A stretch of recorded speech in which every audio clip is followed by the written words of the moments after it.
getting your binding prepared for your quilt tops that you make. And so I actually think this is one of the most favorite steps of the quilting process, but I don't know. I mean, what's your favorite step in the quilting process? Please share. Is binding something that you dread?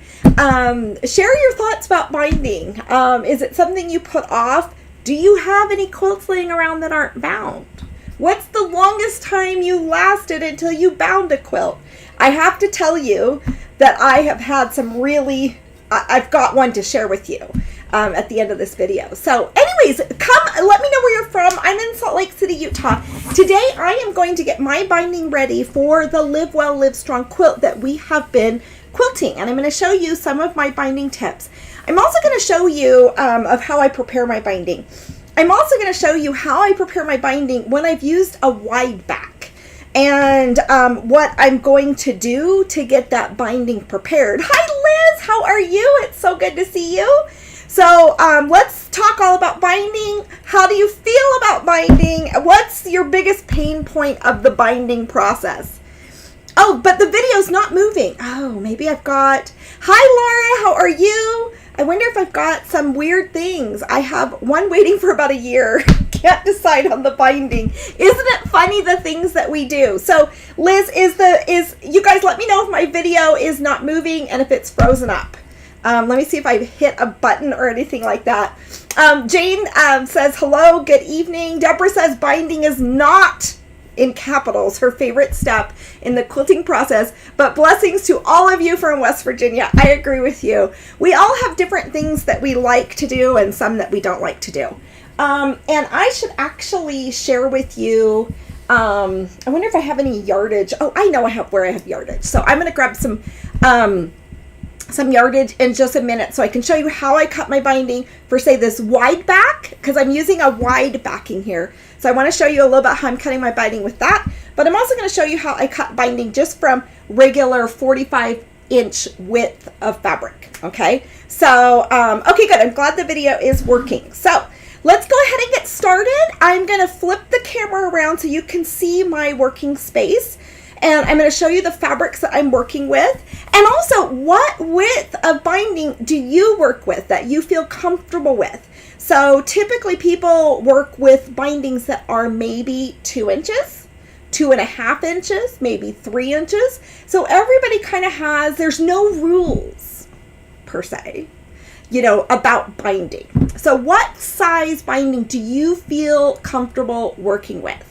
Let me know about that. And there are different kinds of binding. So typically in quilting, we use a double binding. So we're using several different widths of fabric there. So anyway, so yeah, let me know.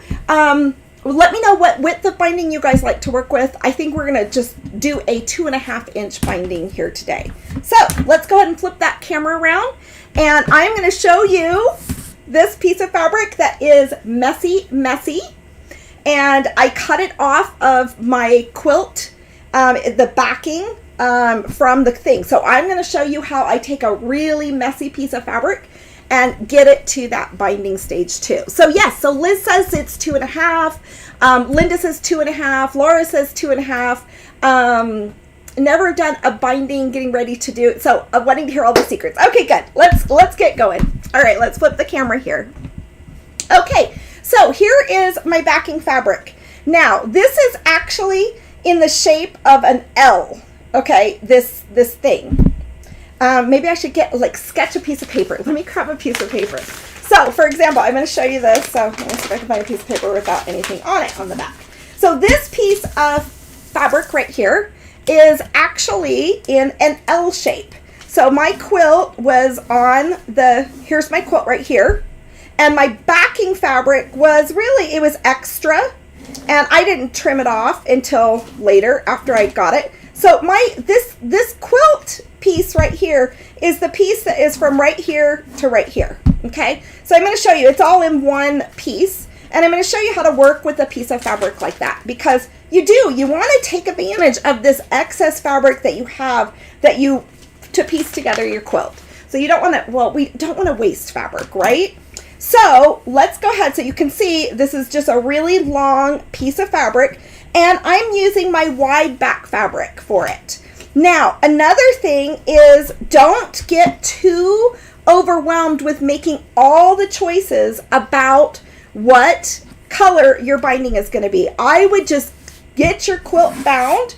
I have definitely, sometimes I have my binding just match the backing fabric, or sometimes I have my binding match the straight part. So this is right here is where it's at that angle point. So I'm going to trim off my angle point, and then I'll use this piece of fabric in my scraps. Okay, so this I'll move into my scrap fabrics. So that was kind of pushed over there. So we're using some quilt backing there. Now, I am going to want to clean up this edge. Can you see how long? Let me measure this. This is really, really long. Okay, I'm going to measure this for you. It probably is maybe 90 inches or something. No, it's not 90, but this is a really long piece of fabric. So it is, oh, what, 30, it's probably like 70 inches long. Okay, which is nice to work with binding, you know, because you've got this long piece, especially with a wide backing. Okay, so what I'm going to do is I'm actually going to fold this over, and because with our binding, we don't have to have it necessarily be a perfect on the grain. I mean, we could cut some bias bindings, and I'm going to move this back here. So I folded this over several times. And now I'm going to take a nice clean edge to it. So this is all just my yucky cutting from when I cut it off the back of my quilt. So let's go ahead and give this a nice clean edge. And we're going to want to keep into consideration how short that fabric is on the back. Okay, because remember, this is just cutting it off the quilt. I'm getting it ready to prep it to cut into binding strips. Okay, so, and boy, that camera just feels so close up there. But that's okay. We're going to figure this out. But this is such a big piece of fabric. So here we go. Let's put it about right here. I'm now going to put my ruler on the edge of my line, and I'm going to clean this off. So this obviously is now a scrap piece of fabric. And I know I got all the layers. I want to show you guys a really quick tip. I melted this ruler. And of course, I don't want to throw away my ruler. Can you see where I melted that with an iron right there? Now, if I use this side of the ruler, I will nick my blade of my rotary blade. So if you have a melted edge on one of your rulers, be sure to never use that, because you will constantly nick your rotary blade, and then that will just be just awful. Just awful.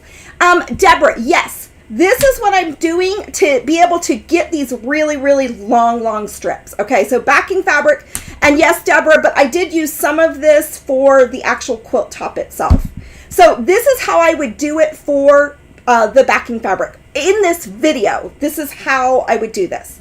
The other thing that I would do is I would follow this along and come along here. And let's go ahead and open this up. And I'm going to drape that over the long side of it. Okay. So if I really want to be careful about what I'm making here, so you can see right here, this is pretty straight. You can see that line is pretty straight right there as I lay it on the edge of this. So you want to make sure you're getting that straightness. My longer side of this cutting mat, since I'm doing a video, is actually this direction. So I would actually take more time to measure this out on the cutting mat and to get a longer piece right there. Okay, so, but this is definitely the way that you want to get started at getting your quilting strip that's from a really, really wide backing. Okay, so then what I would do is lay this down, make sure I've got a good stripe right here, or a good straight line that's happening. Now, I'm going to now stop using my super long wide fabric, because, and I would measure this over 2 inches from, or 2.5 inches, whatever your width like is, and I would cut my strip right there. But I'm going to be a little bit more careful and go the long way of this, because I have a limited amount of space that is within the screen of cutting this fabric. Okay, so let me go ahead and grab another piece of fabric that is the 45-inch length. Okay, so this is just a piece of fabric, and you can see this. It's just from a 45-inch length. Let me lay it this way since I've got a larger bandwidth here. But here are my selvages right here, and I've got my raw edge over here and my folded fabric line. Okay, so the ideal thing that I am wanting to do here is not use my melted corner. Okay, I have to be intentional and think about it when I'm cutting here. But what I'm wanting to do is I'm going to cut this. It's not as natural for me, but I'm going to cut it the long way. So it is a little awkward for me to cut this direction, but I'm going to do it. And I want to be careful, so I'm going to lean my arm on here. And now I'm going to clean off the edge of what this looks like right here. So let's go ahead and bring this along and clean off that edge so you have got a really nice straight edge. Didn't get all the way through there.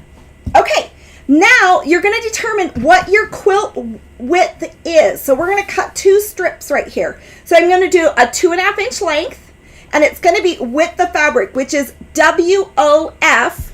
And actually, let me move this over a little bit more.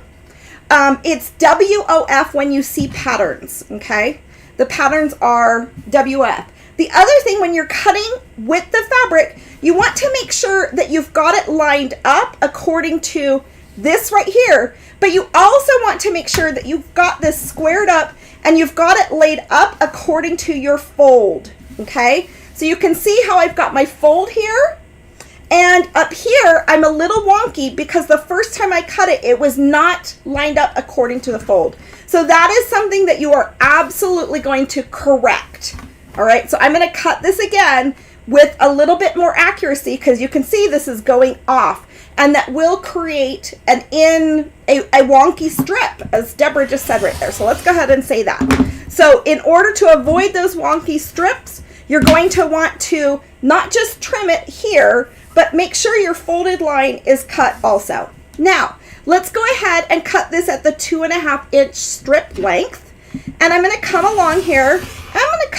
Let's cut 2 of these for right now. Or how about 3 of these? Okay, I'm going to make sure I've got this matching from side to side. I am using a longer ruler here, and I'm going to come just straight through. So here's 2 strips that are ready to be joined. Okay, so now we're going to go ahead, and because today we are prepping our binding, you really do want to cut nice, accurate strips. If you have a quilt that has curved edges, you are going to want to cut your quilt on the bias. So we are not cutting our strips on the bias. We are cutting this with the grain line of the fabric. Okay, so here we have 3 strips that are cut from the width of fabric, which is always nice to use our width of fabric. Now I'm going to heat up my iron here. The next thing that we're going to want to do is the goal of your binding is to always try to reduce bulk. So the goal of your binding is for it to not be super obvious or super pronounced in some ways. I mean, you might want to put like a little striped binding on a really playful quilt and have that be part of the pop of it. But in a lot of ways, you want the binding to just kind of disappear into the quilt. I mean, you might have a contrasting binding, whatever that might be. There's lots of different tips and tricks to that. I am now going to press my fabric, and I am going to get this ready to join horizontally.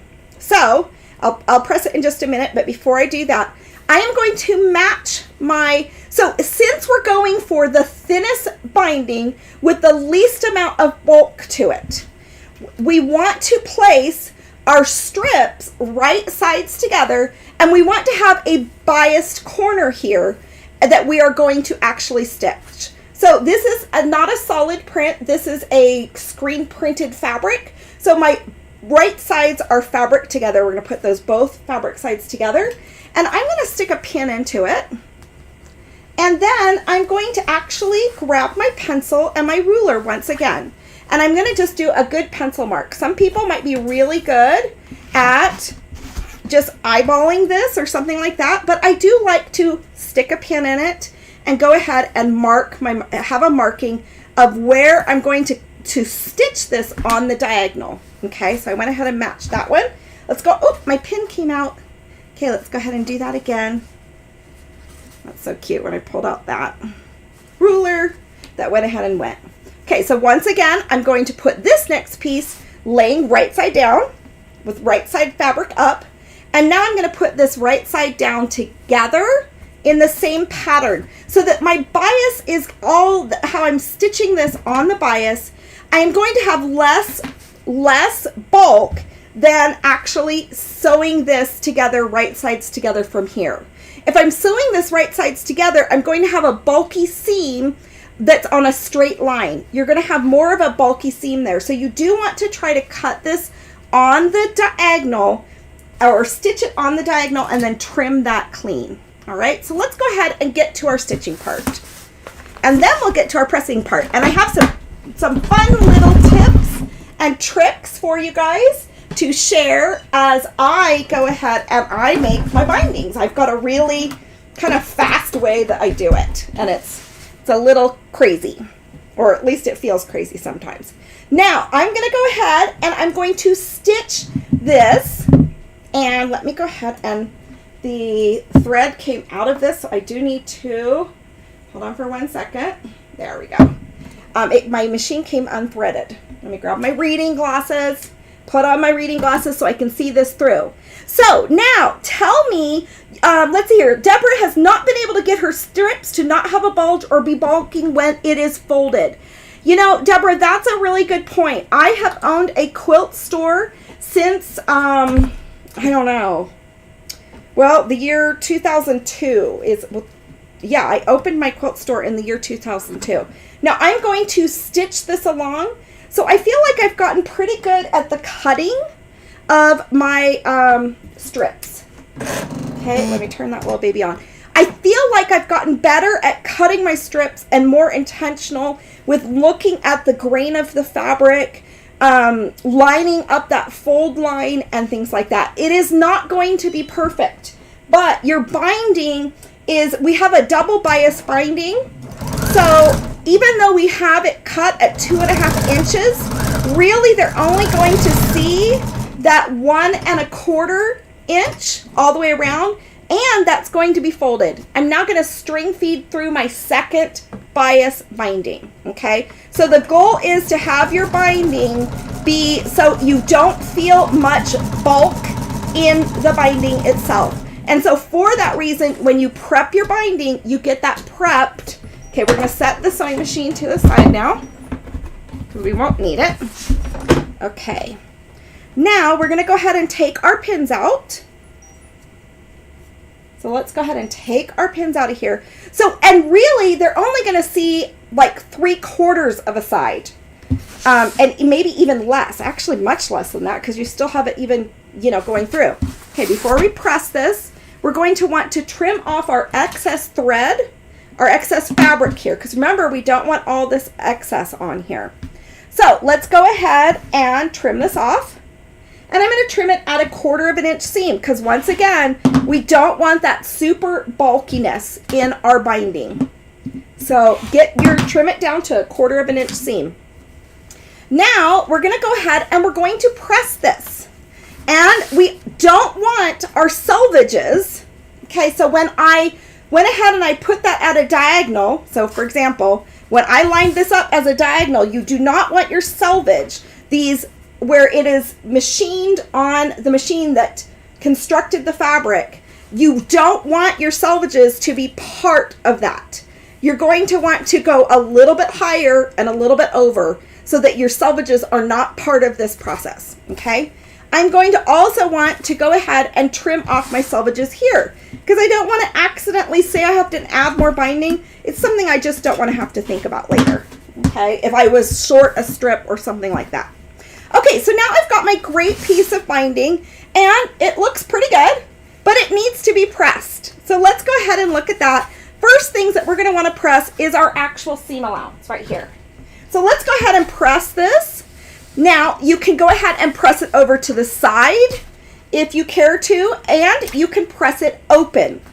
The reason why we use a double fold bias in quilting, and actually I'm going to get my smaller, I don't know if I can get that over here. It feels tangled up. Oh, there it is. Feels tangled up with the cord. I'm going to open these up. I'm going to just use my little smaller iron so I don't burn myself as I'm filming. Okay, so we're going to go ahead and open up our seam allowance so it just doesn't have that bulk in any one particular place. So we do want to prep our bindings before. Okay, let's go ahead and open up this seam allowance and bring that over. There we go. Put that back over here. Now we are going to want to fold our binding. So sometimes the thinner you go on your binding, the better off you are, because you want your binding to be small. So some people do use a 2-inch binding. What I am going to do here is I'm going to put my iron right next to me. I am going to fold this over. Now, one of my biggest tips is when you do the fold, don't have it perfectly match each other. Okay, we're not going to have it perfectly match each other. We're going to have it just slightly off. I'm going to press this and I'm going to show you what I mean by that. Okay, so because when I catch my binding, I absolutely press my binding like this because I want to know that I am catching both sides of my fabric. When I roll my binding over, I don't want to see that I didn't catch something, okay? And I've got a fray hanging over in here because say my fabric was like this on the bottom side and I didn't quite catch that. So I always have it just slightly off. You see that? It's just a hairline off. You can see that right there. And then when I stitch it to the quilt, I am stitching and pushing it through my sewing machine this way. Okay, this is the top side that I can see. Now, what I'm going to do, and this is my fast trick, and it doesn't feel natural, is I lay my iron down, bam, and I've started my fold. Now I just feed it through underneath my iron. So these are the tips and tricks to go ahead and get a good pressed iron without taking too much time.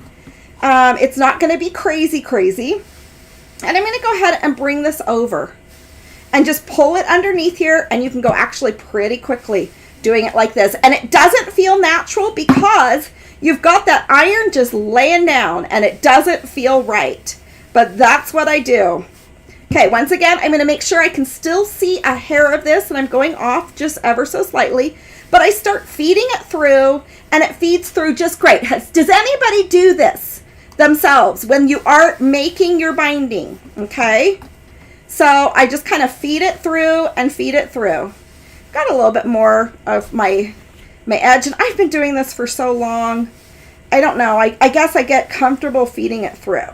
I don't know. Maybe you guys might find it a little more awkward, but this is how I do my bindings. The tips and tricks that I use to prepare my binding so it is ready to be used. And we will be binding a quilt this week, and I'm actually, so let's go ahead and set the iron to the side. Okay, so, oops, my iron kind of fell down. Okay, so you can see right here, we've got this nice binding. You can see I've got just a little bit of a hair edge showing because I want to be able to catch both of this in my 1/4 inch seam, but I want to be able to see it.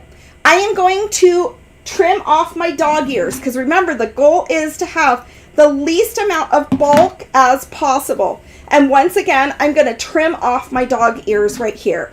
So you guys, these are the tips and the tricks that I use as I am preparing my binding for the quilting process. But I do recommend leaving just a hair edge. I've left a little bit more than maybe I would have, so it's more distinctive on the camera. But then I know absolutely, isn't it frustrating? Beth, I do have water in that iron. So it's just naturally giving steam off. This little iron, I don't do this, but I will use my big Cricut Easy presses to go ahead. This isn't heavy enough, but to go ahead and pull my iron through like this. So it is definitely a heavier bigger iron, but I will do this with my quick easy press or any, ironing implements that are heavy enough to do that. Okay, so let's go ahead and turn back to the main camera. So let me go ahead and show you on a raw edge of a quilt. Let's see if I've got a raw edge of a quilt. I don't have one right here next to me. So I will have on Wednesday, we are going to square up our quilt is going to be our next tip. So the tips that we shared here today was going ahead and putting your iron over that and slipping it through. Okay, it's just a little bit less tedious for me. Giving yourself a little bit of a gradient there when you're pressing your binding, okay, is another thing that you're wanting to do. You are wanting to absolutely make sure you are not including your selvage as part of the binding. I mean, some people do like selvages, but I don't recommend that as part of the binding, okay? And then the other thing that you want to do is you want to piece your binding together on the diagonal is ideal. You can do the straight across, it's not a problem. But as you piece that, can you see that there isn't a particular seam bulk right there? Because it is now at the diagonal. So that is why we piece it at the diagonal. So you won't have a bulky portion of your quilt. If you think about it, if you have a quilt that doesn't have a border, you're going to have that bulk there, and the less bulk that you have, the easier it's going to actually push through. So, and then pick your width that you would like for your binding. There may be quilt police out there or things like that, I don't know. But pick a binding width that you're comfortable with. If I'm using a backing that is like a minky fabric, I will go for a wider binding than if I'm just using cotton and a really thin back. So you need to kind of gauge your width of your binding with the type of batting you're using, with the type of fabrics that you're working with, and those kinds of things too. So if you're working with a full flannel quilt, you might want to go just slightly larger on your binding, because with the flannel fabric, you might need to wrap around a little bit more. So remember, there's tons of different flexibility in it, but this is how I set myself up for success. So I wanted to do a quick thing on how to prepare your binding for a quilt, because there are definitely some quick tips. What tips do you guys have for preparing your binding? I would love to hear what your tips are on preparing your binding and other things that you find that are helpful for you. Okay, we're going to square up our quilt on Wednesday is what we're going to be doing.